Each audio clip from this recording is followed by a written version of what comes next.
məhbubu mənim vətənimdir, vətənimdir, vətənim.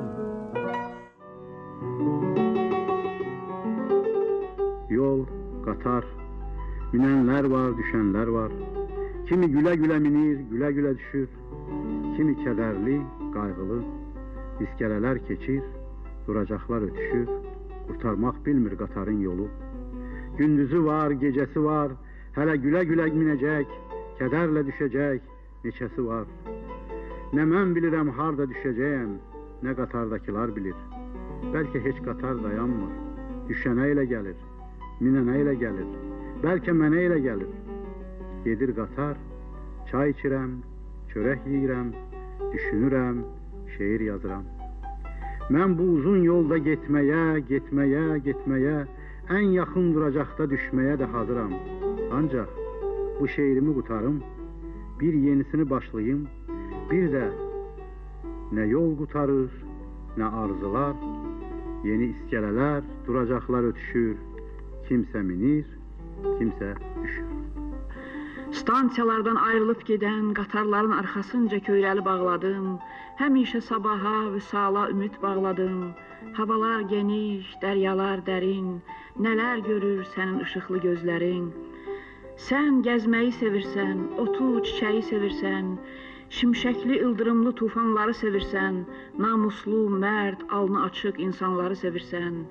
Cənubda yaz yağışını sevirsən, şimalın qarlı qışını sevirsən, küləyi, tufanları sevirsən, yaşıl budaqlı, ağ çiçəkli, baharı sevirsən. Yaxşı yol sənə, uğurlar olsun, hara gedirsən get, mənim dərya səbrimi qurtarma, hara gedirsən get, mənim vətənə bağlı ürəyimi, getdiyin uzaq yollara aparma, əzizim, aparma.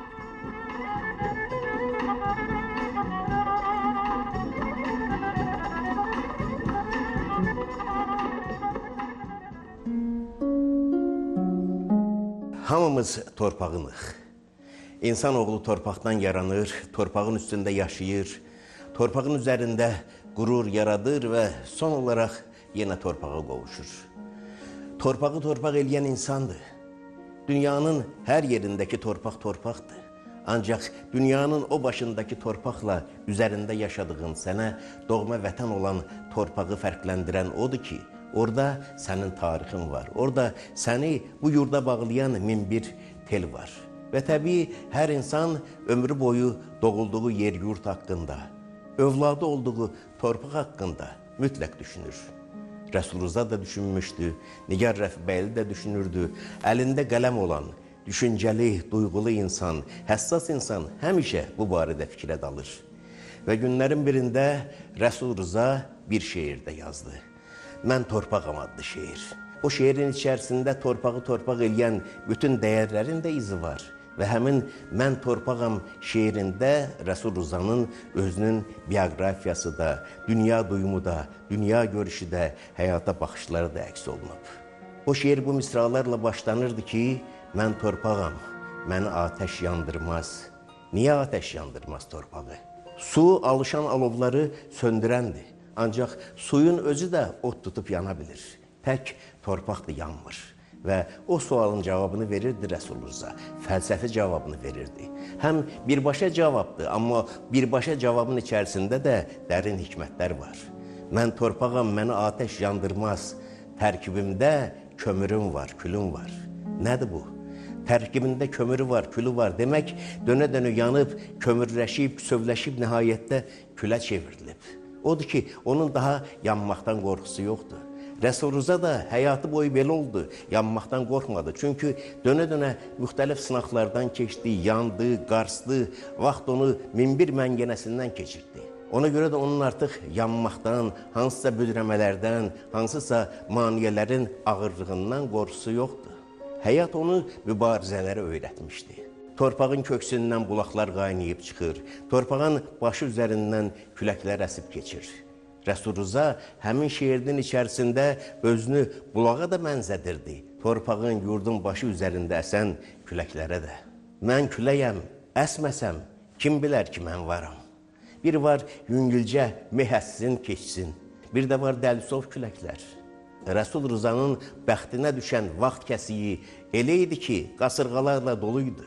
O qasırğalı vaxt içərisində sən əgər küləksənsə, gərək elə əsəydin ki, o qasırğalar səni udmasın, o qasırğalara sinə gərə biləsən, o qasırğaları adlayıb keçə biləsən. Ona görə də deyirdi ki, mən küləyəm, əsməsəm kim bilər ki, mən varam.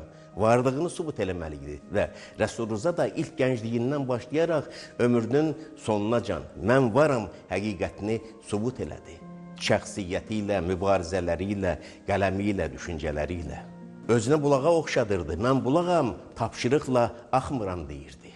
Bəli, ömrü boyu məhz belə oldu. Elə bir siyasi mühitin içərisində yaşayırdı ki, insan sağa sola baxanda da, bir söz deyəndə də, hətta gündəlik həyatını yaşayanda da mütləq nələrsə nəzərə almalıydı. Cəsarətin, müəyyən həddən çıxmaların özünün belə irəlicədən şərtləşdirilmiş, qanunlaşdırılmış, müəyyənləşdirilmiş çərçivələr içərisində olduğu zamanlarda Rəsul Rıza heç vaxt qəliblərə, çərçivələrə sığmadı. Ona görə deyirdi ki, mən bulağam, tapşırıqla axmıram. Tapşırıqla axmadı, tapşırıqlı söz demədi, ürəyindən keçəni, düşüncəsindən gələni dedi. Ona görə də heç bir sözü köhnəlmir. Dünən təzə olduğu kimi, bugün də təzədir və yeni günlərin, sabahların içərisində də o həqiqətlər dipdiri qalacaq.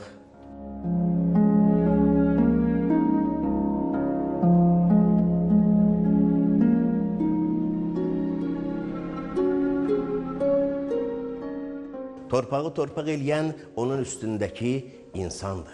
İnsanı insan eləyən onun köksündə çırpınan ürəkdir.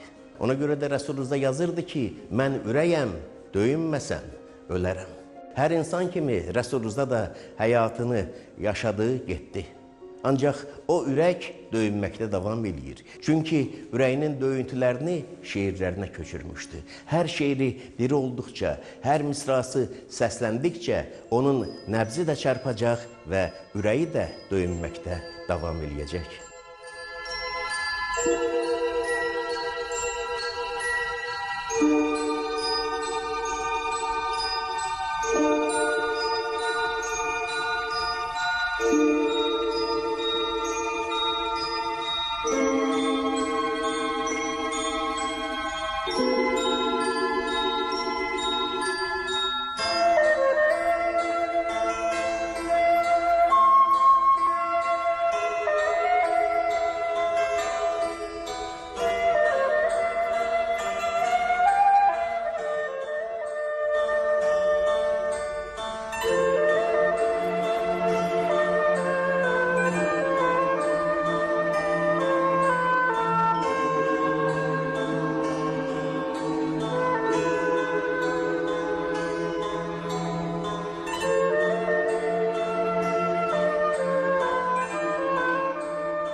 Hər şair, hər yazıcı dilə, sözə borçludur.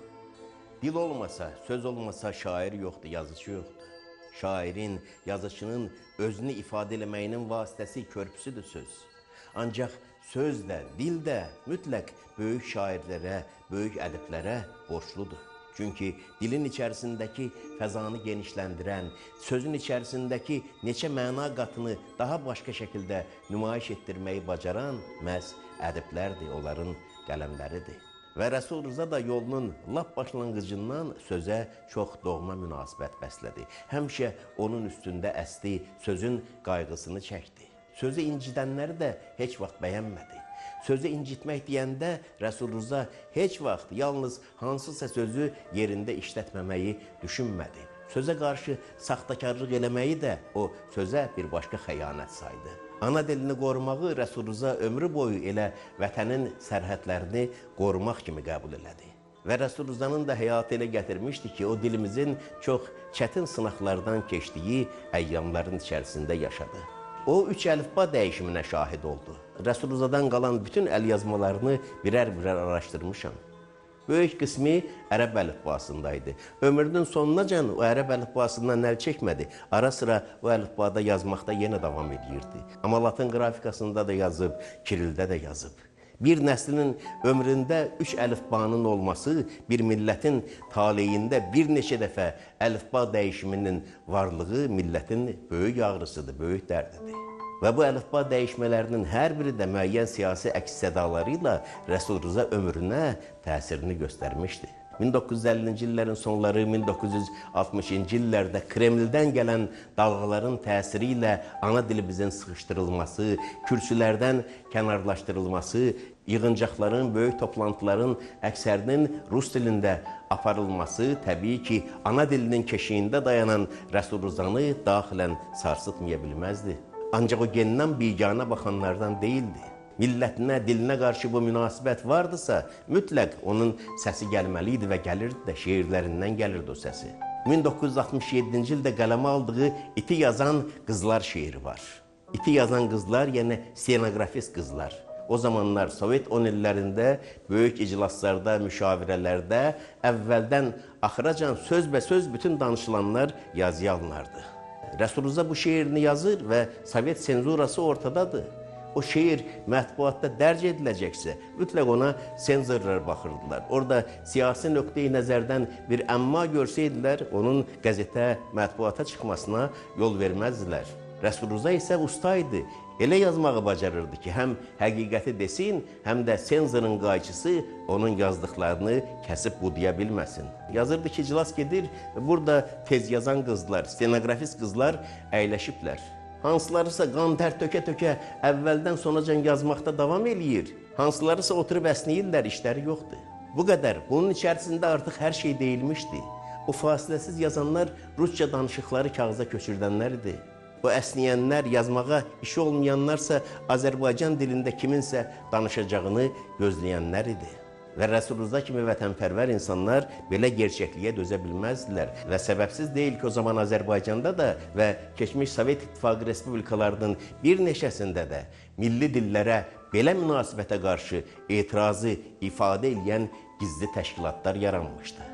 O təşkilatlarda birləşən vətənpərvər gənclərin taleyi çətin oldu. Bəzilərini həbs etdilər, bəzilərini güya psixoloji, ruhi çatışmazlıqları var deyə xəstəxanalara yerləşdirdilər. Ancaq onlar dönmədilər, mübarizələrini davam etdirdilər və milli dillər ayrı-ayrı respublikalarda o sıradan Azərbaycanda möhkəm ayaq üstündə dura bildisə, burada Rəsul Rza kimi və o cür vətənpərvərlərin unudulmamalı müstəsna xidmətləri var idi.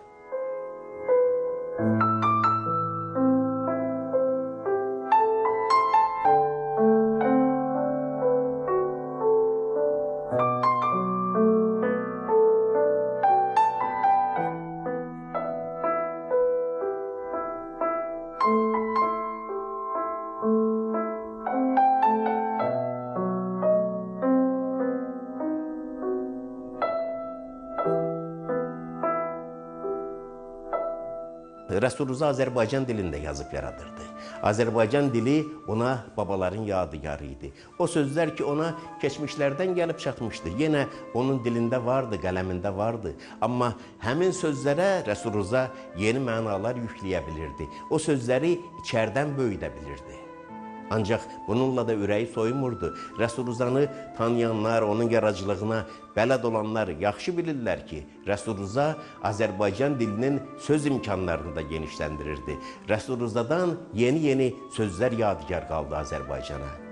Bir çox ərəb-fars sözlərini, o sözlər ki, dilimizə yad idilər, baxmayaraq ki, işlənirdilər, ancaq ağır səslənişləri ilə dilimizə yük idilər. Onları dəyişdirdi, saf Azərbaycan sözləri ilə, türk əsilli kəlmələrlə əvəz etdi.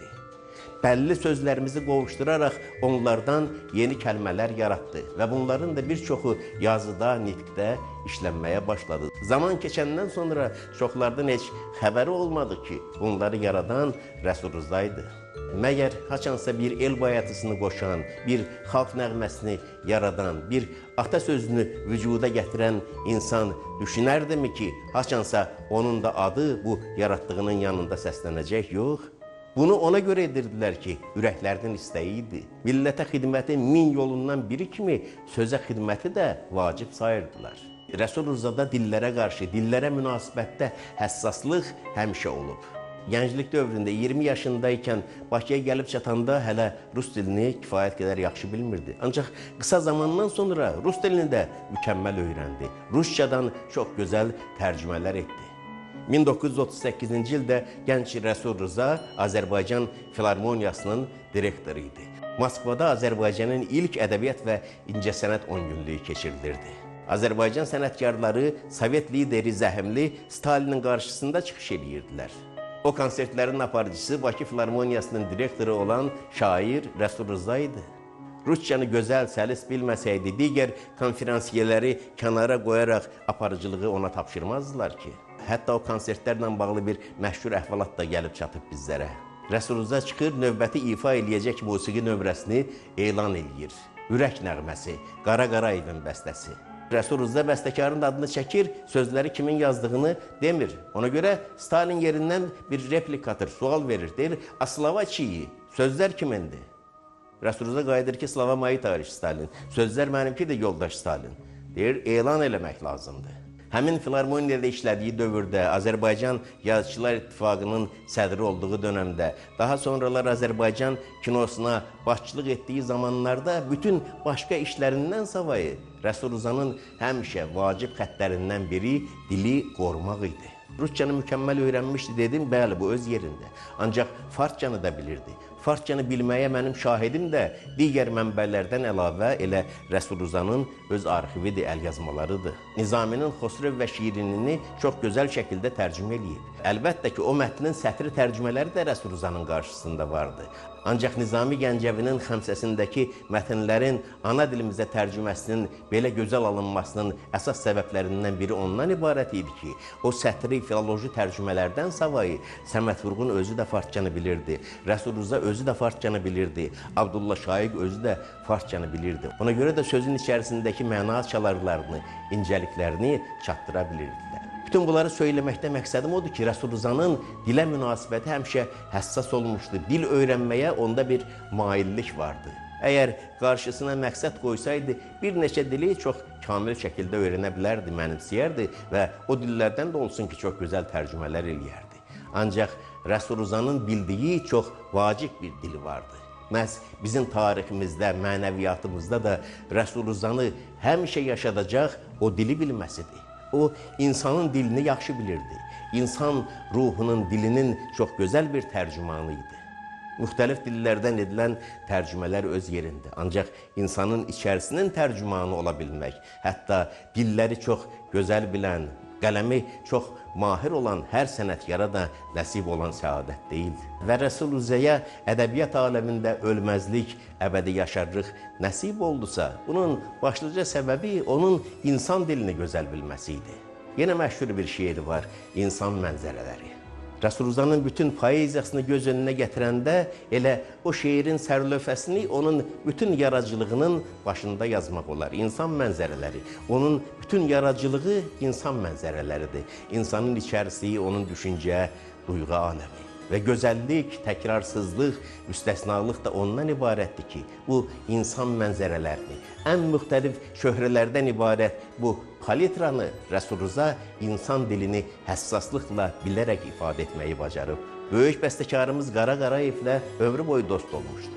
38-ci ildən onların arasında başlanan yaradıcılıq əməkdaşlığı sonraki 10 illər boyu da davam etdi. Ancaq bu birbaşa yaradıcılıq əməkdaşlığından daha əvvəl və daha üstə onlar həm fikir idilər, həm duyğu idilər, həm ürək idilər. Tez-tez bir yerdə idilər və eyni cəbhənin, eyni yolun adamları idilər. O da, bu da yenilikləri sevən idi. O da, bu da çərçivələrə sığmayan idi. Ona görə Rəsul Rıza yazılarında Qara Qarayevi müdafiə edirdi. Qara Qarayev Rəsul Rıza əleyhinə hansısa həmlələr başlayanda onun müdafiəsinə qalxırdı. Və Qara Qarayevin Rəsul Rıza yaradıcılığı, sənəti haqqında qələmə gətirdiyi, dilə gətirdiyi son dərəcə həssas bir müşahidə var. Rəsul Rızanın qələmindən çıxanları, onun şeirlərini musiqi ilə tutuşdururdu. Deyirdi ki, Rəsul Rızanın poeziyası polifonik poeziyadır. Məhz belə səslər çoxluğu, melizmlər zənginliyi, onların qovuşuğundan yaranan təkrarsız bir mənzərə və Rəsul Rızanın doğurduğu bu tablo, onun insanca yaratdığı, insan dilində qələmə aldığı irs həmişə bizi öz əlvanlığı ilə cəzb edəcək.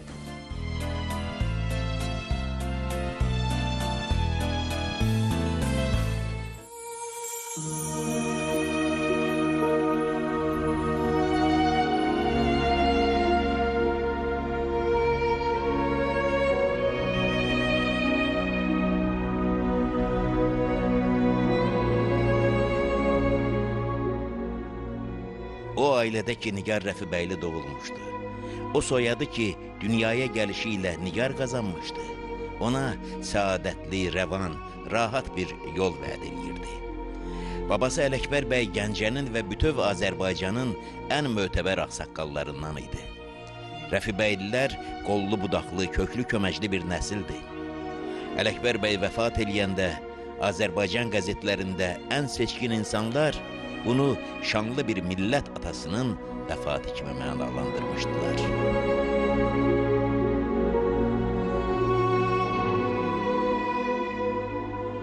Azərbaycan müstəqillik qazanıb, üçrəngli bayrağını ucaldanda Rəfibəylilər yenə öndə idilər. Nigarın atası Xudadad bəy ilk müstəqil milli hökumətin ilk səhiyyə naziri olmuşdu. Gəncənin valisi seçilmişdi daha sonra. Bütün bunlar baş verəndə Nigar hələ uşaqdı. O, 1913-cü il təvəllüdlüydü və həmin çağlar da, o illərin olmuşları da, atası da hafizəsində ayrı-ayrı dumanlı şəkillər kimi qalmışdı.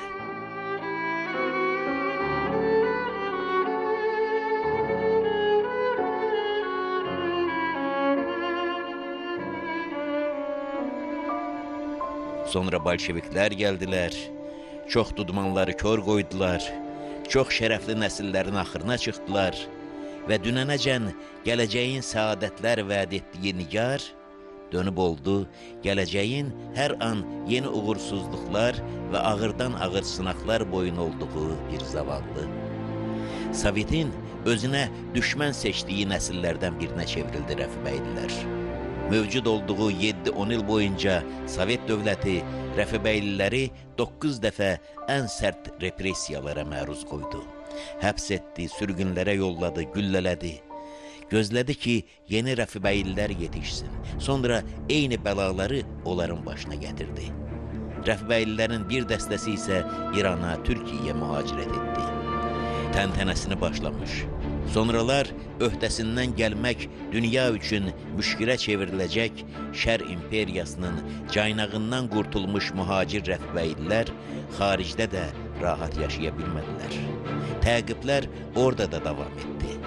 Rəfibəylilər izi itirmək üçün Türkiyədə 3 müxtəlif soyadla ömür sürdülər. Arran, Sayqın, Əskəran.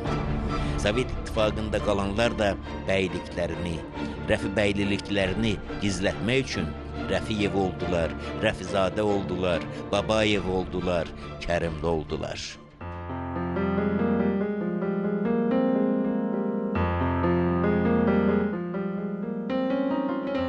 ...1931-ci ildə Nigar Rəfibəylinin 18 yaşı vardı. Sonradan taleyini bağlayacağı Rəsul Rızadan fərqli olaraq o Bakıya öz xoşuna gəlməmişdi. Bu böyük şəhərə şöhrət ardınca özünü ifadə məqsədi ilə can atmamışdı. Onu anasıyla, dayısı ilə birgə Gəncədən bura sürgün etmişdilər.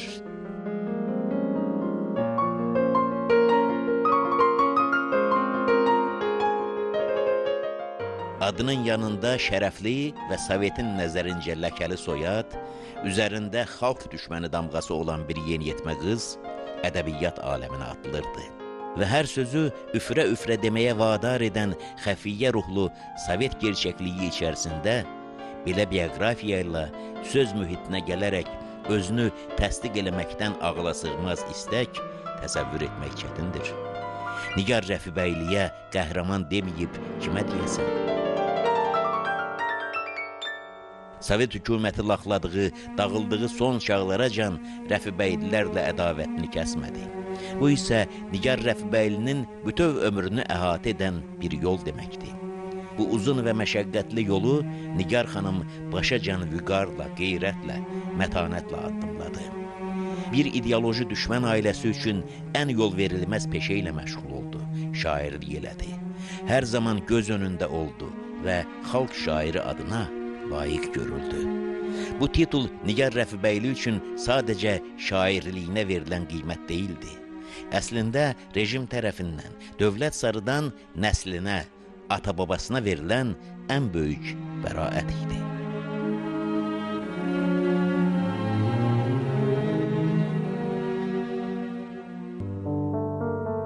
1931-ci ildə o çağ ki, Azərbaycan ədəbi gəncliyinin toplaşdığı əsas mərkəzlərdən biri Maarif evində, biri Göyçaydan, digəri Gəncədən gəlmiş iki gənc, Rəsulla Nigar ilk dəfə rastlaşdılar. Toyları çox sonra, qara ayaqlı 1937-nin fevralında olsa da, elə ilk rastlaşdıqları ildən qovuşdular. Qovuşdular və yarım əsr birgə oldular. Birgə addımladılar, birgə mübarizə apardılar. Və heç birinin sevmədiyi rejim onları yalnız öləndən sonra ayıra bildi. Rejim Rəfibəylilərdən son intiqamını aldı. Rəfibəylilərə son pisliyini etdi. İmkan vermədi ki, Rəsulla Nigar eyni məzarlıqda yanaşı uyusun. O məzarlıqda ki, orada Mirzə Cəlillə Həmidə xanım yanaşıdır. O məzarlıqda ki, orada Üzeyir bəylə Məlikə xanım yanaşıdır. Rejim Nigar xanımı yalnız üzdən qəbul edibmiş. İçərisində onu elə düşmənləri, arzu etmədikləri sırasında saxlayırmış.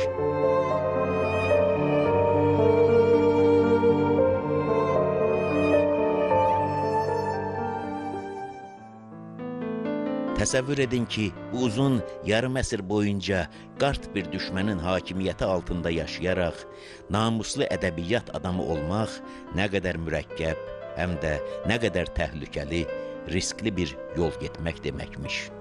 Nigar xanım az yazmayıb, şeirlər, poemalar, nəğmələr yazıb, tərcümələr eləyib, publisistika ilə məşğul olub. Amma o potensial ki, Nigar xanımda vardı, bunlardan 10 qat, 100 qat artıq əsərlər doğura bilərdi. Həm sayca, həm də xüsusi çəkisi ilə. Nigar xanım bir ocağın ev sahibəsi idi, anasıydı. Təbii, yüz-cür məişət qayğıları vardı. Ancaq onu az yazmaq məcburiyyətində qoyan nə məişət qayğıları idi, nə mətbəx divarları. İlk növbədə siyasi hürkülər idi ki, ürəyindəkilərin onda birini üzə çıxarmağa macal vermədi. Axı Nigar yazdığı hər kəlməyə şübhəçil rejimin əl altından daimi nəzarət etdiyini anlayırdı. Ona görə də çöldəki bütün senzorlardan daha oyaq, daha kəskin senzor həmişə öz içərisində olmalıydı. Yazmamaqla, ürəyini yaradıcılığına boşaltmamaqla ərini də, oğlunu da qoruyurdu.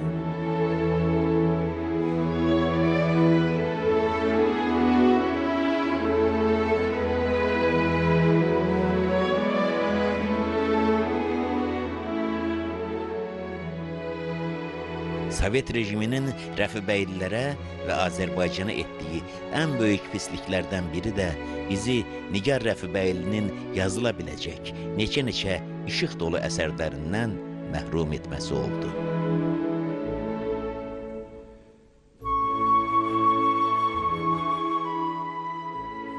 Heykəl də qoymayın şairə vaxtsız, zaman sınağından qoy qalib çıxsın.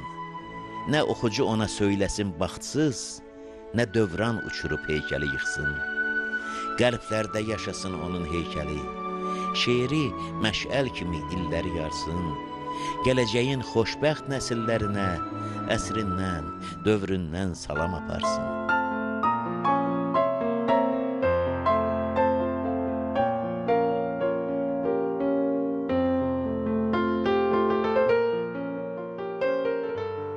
Nigar Rəfibəylini həyat yolunun, sənət yolunun lap başlanğıcında doğma Gəncəsindən sürgün eləmişdilər.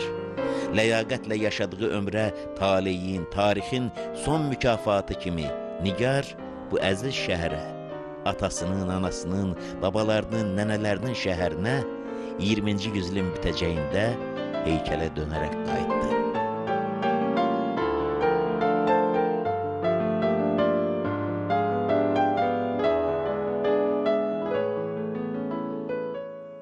Nigar Rəsula, Rəsul Nigara çoxlu şeirlər həsr eləyiblər. Amma Rəsul Rızanın Nigara 1957-ci ildə toy axşamlarından 20 il keçərkən səfərdən, Moskvadan yolladığı bir telegram da qalır və o telegram da elə şeir kimi bir şeydir.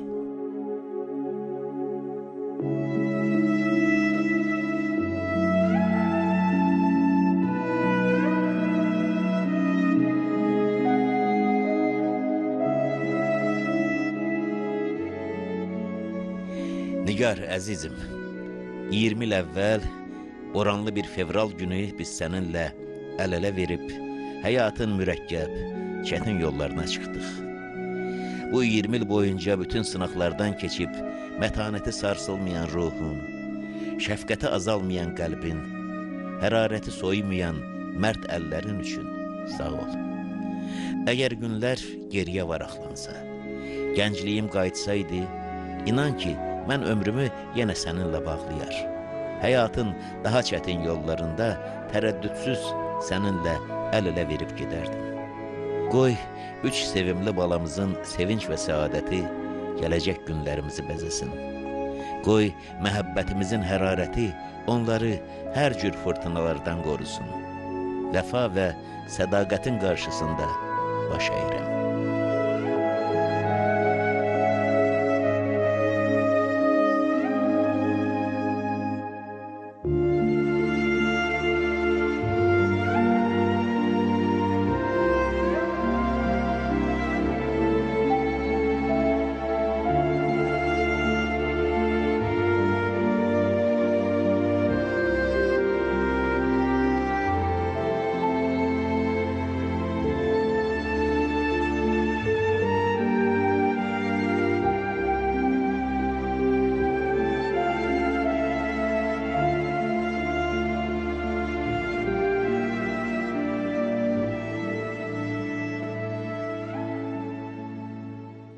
Anar müəllim, mən tale ilə gətirib ki, çox tez-tez səfərlərdə oluram dünyanın müxtəlif ölkələrində, mehmanxanalarda qalıram və həmişə o mehmanxanalarda bir gələndə bir də ayrılanda fikirləşirəm ki, məsələn 3 gün, 5 gün bura mənim üçün bir ev idi də. Sonra ayrıldım, qaldıq və tamam başqa adamlarınki olacaq.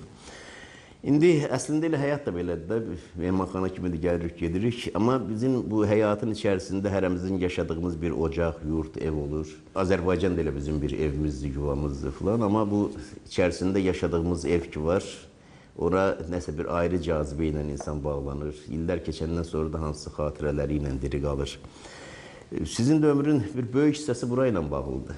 24 ili düz. 38-ci ildə mən buradan adam olmuşam.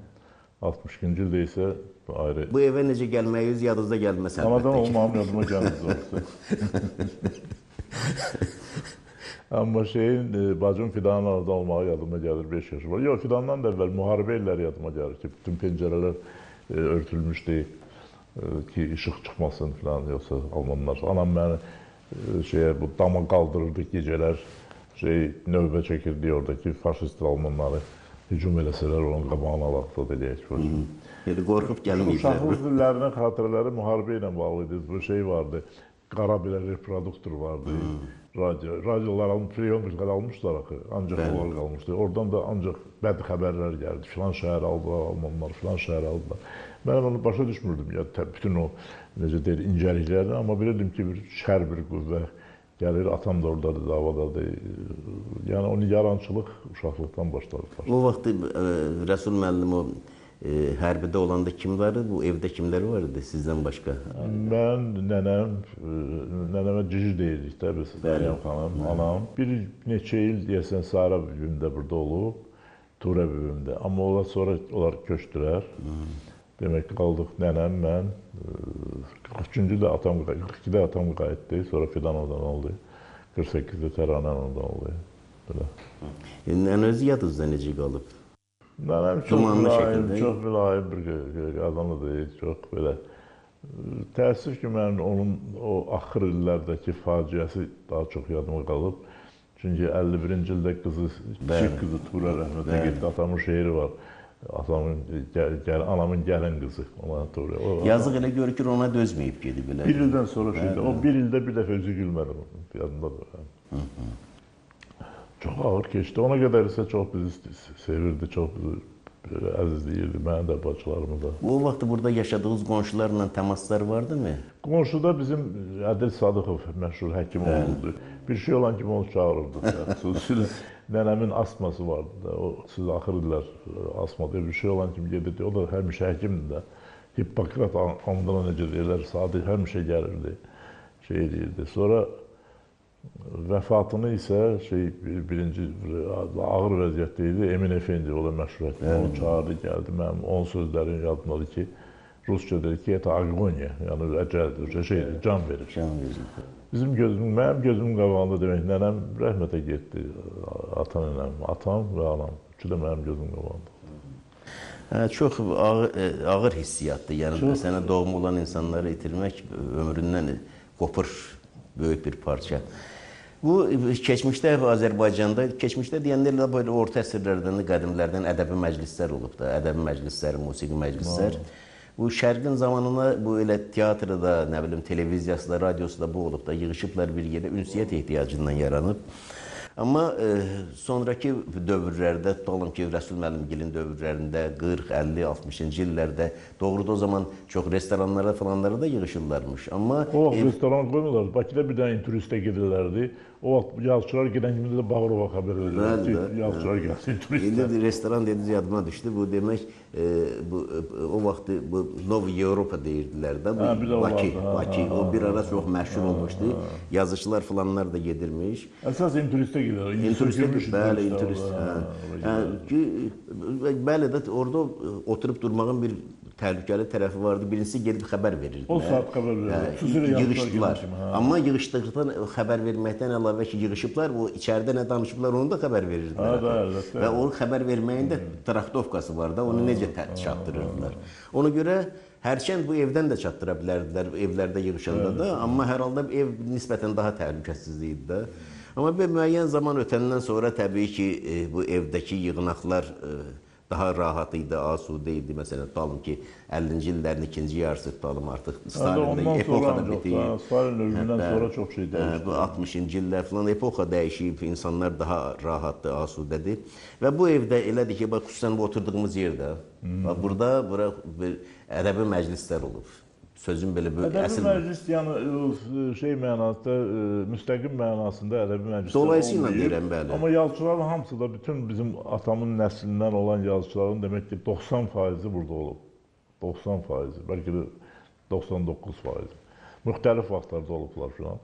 Amma bəzən də atam iri əsərləri olanda qəribə onda şey vardı. Qohumları da yığırdı. Qohumlar əsasən bacıları idi. Ənvər Mədxanlı mütləq olurdu, onun əmsi oğullarına. Dostlarından isə Cəfər Cəfərov və Sabit Rəhman və oxuyurdu əsərlərini. Onlar oxuyurdu, onlar da indi qohumlar... Elə bildim, əvvəl deyəcəksiniz ki, bu böyük əsər olanda o əsərin çıxmasını falanın oturub burada qeyd edirmiş. O el sözü ilə bizə yuyurmuş. Yox, yuyanda qohumlar əsasən qadınlardır, ona görə onlar oxumaq üçün maraqlıdır. Oxuyurdu. Məsələn, yanımdadır ki, Lenin poemasını burada oxuyurdu. Cəfərə, Sabitə, Ənvərə... Reaksiyaları nə idi? Reaksiyaları yazıçılar mütləq tənqidi qeydlər deyirlərdi. Amma qohumlar nə deyəcək? Qohumlar deyirlər, sağ ol, çoxsun. Tənqidləri necə yaşayırdı Rəsul müəllim? Çox təbii, ağıllı tənqidi qəbul edirdi o. Heç vaxt onu məsələn deyim ki, bir tənqiddən incisin filan zat şeydir. Elə bir şeydən yəni dost tənqidindən. Amma o nadan tənqidlərə cavabını da verirdi, yaradıcılığında da verir, onun əsərlərində də, şeirlərində də verir. Çünki mən o dövrün indi qaldırıram qəzetlərin, baxıram. Bəzən o qədər haqsızdır ki, həm də ki, o dövrdə qəzet 1-2 əsas qəzet var. Radio, televiziya, bir radio, bir televiziya. Bir adamın haqqında bir söz deyiləndə, bir veriliş göstəriləndə, bir qəzetdə dərc ediləndə hamı oxuyur bunu. Hamı oxuyur və xüsusən bu haqsız olanda, səni yandıranda o neştərləyən, zəhərləyən yazılar ki olur. Təbii də... Mən deyim ki, mənə qədər, Azərbaycanda Rəsuluza qədər tənqid olunan yazıcı olmayıb. Mən o rekordu vurmuşum çünki mən ondan çox tənqid edirdim.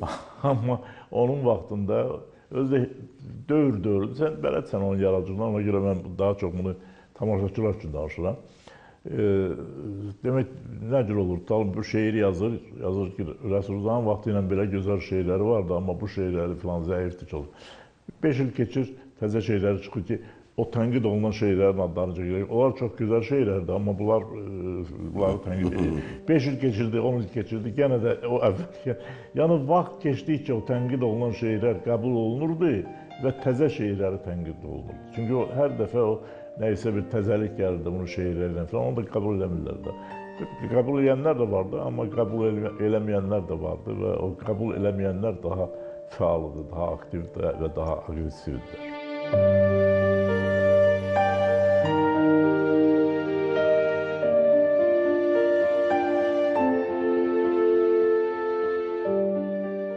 Əsl həqiqi poeziya onun məzmunu, onun hisslərinin ifadəsidir. Yalnız o zaman bu hisslər, bu fikirlər obrazlı şəkildə ifadə olunursa, onda poetik əsər meydana gəlir. Mirzə Fətəli yazırdı ki, əgər bir əsərin, poetik əsərin dəyərini müəyyən eləmək istəyirsənsə, onu mütləq başqa bir dilə tərcümə elə. Bu tərcümə zamanında əgər məzmun, fikir qalırsa, demək ki, bu poetik əsərdir. Bəlkə də doğrudan da bu xoşbəxtlik ki, mənim yoldaşım da Niyar xanım şairdir. Ona görə də onun fikirləri mənim üçün çox qiymətlidir. Doğrudur ki, bəzən mübahisələrimiz... Həmişə razılaşmırıq. Hə.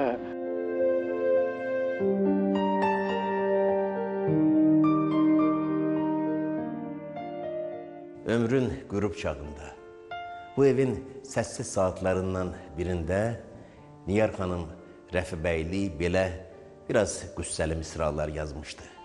Çox da uzaqda olmayan əbədi ayrılığı düşünərək yazmışdı. Əlvida otağım, mənim dənizim, əlvida qumlarda qalan izlərim. Bu mənzilə, bu otaqlara dənizim deyirdi və haqlıydı. Rəsul Rıza üçün də, Niyar xanım üçün də, elə yeni-yeni ədəb aləmdə pərvazlanmağa başlayan Anardan ötürü də bu otaqlar əslində bir dəniz idi.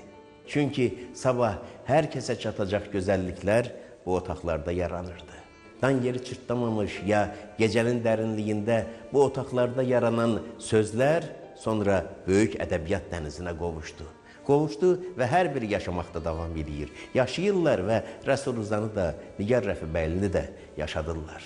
Vaxtı ilə böyük Nazim Hikmət Rəsul Rızanın Rənglər silsiləsindən bəhs eləyəndə yazmışdı ki, bu şeirlər sırasında Rəsul Rıza özünü də ötüb keçib. Mənə görə fəlsəfi düşünən Nazim Hikmətin bu müdrik sözləri yalnız Rəsul Rızanın Rənglər silsiləsinə aid deyil, onun şəxsiyyətinə də, bütün yaradıcılığına da şamil edilə bilər. Rəsul Rıza bəlli bir vaxt içərisində yaşadı, ancaq o zamana sığmadı. Köhnə şairlərdən ən çox sevdiklərindən biri İmadəddin Nəsimi idi. Azərbaycanlılar arasında da gedib İmadəddin Nəsiminin məzarını tapan, onu ilk ziyarət eləyən məhz Rəsul Rıza olmuşdu. Sonra onun oradan naməlum bir əlyazmasını tapdı, gətirdi, burada nəşr etdirdi, xalqa çatdırdı. Nəsimin o məşhur misraları hər kəsin yadındadır. Gövhər-i la məkan mənəm, kövnü məkana sığmazam.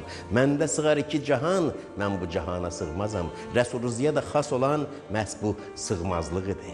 Dövrünə sığmadı, vaxtına sığmadı, mühitinə sığmadı. Özü yeni bir dövr yaratdı şeirlərinin içərisində. Özü mühitin içərisində ayrı bir mühit yaratmağa müvəffəq oldu. Və Nazim Hikmət demiş, özü özünü də ötüb keçdi.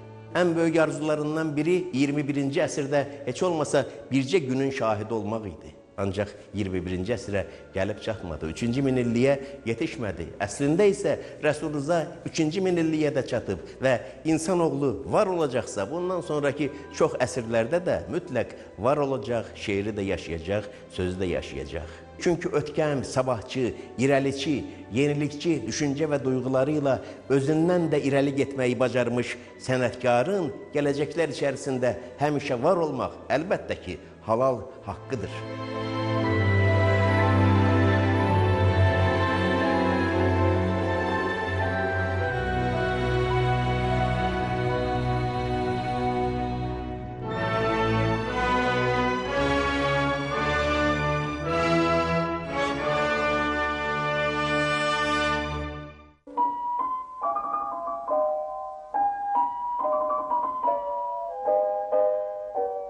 Vətənimdir, vətənimdir, vətənimdir, vətənim. Vətənimdir, vətənimdir, vətənim.